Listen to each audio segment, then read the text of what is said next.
खबर शामिल करते हैं राजनपुर से, जहां कच्चा ऑपरेशन जराइम पेशा अनासर के खिलाफ कार्रवाइयां बिला तातुल जारी है।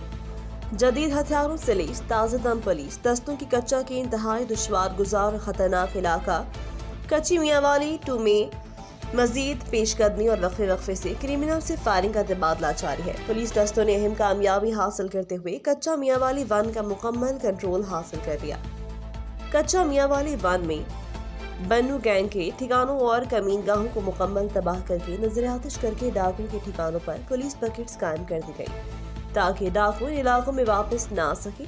डाकुओं की मजबूत गढ़ और नोगो एरिया समझे जाने वाले इलाकों में रियासत और हुकूमत के रेड कायम। डाकू पसपा होकर राह फरार इख्तियार करने पर मजबूर पुलिस दस्तों की ऑपरेशनल हिकमत अमली के तहत चक कपड़ा बेलेशाह चक इमनानी में कच्चा क्रिमिनल्स की हरकत सिकनात और वापसी के रास्ते मसदूद करते हुए पेशकदमी और टारगेटेड ऑपरेशन जारी। डीपी मोहम्मद नासिर सयाल मुसलसल कच्चा के ऑपरेशन एरिया में फ्रंट लाइन पर मौजूद रहकर तमाम तरह ऑपरेशन की कमांड कर रहे हैं।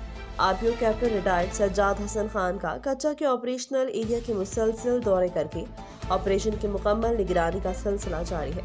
मजीद खबरों से बाखबर रहने और ताज़ा अखबार पढ़ने के लिए विजिट करें हमारी वेबसाइट rednews.pk।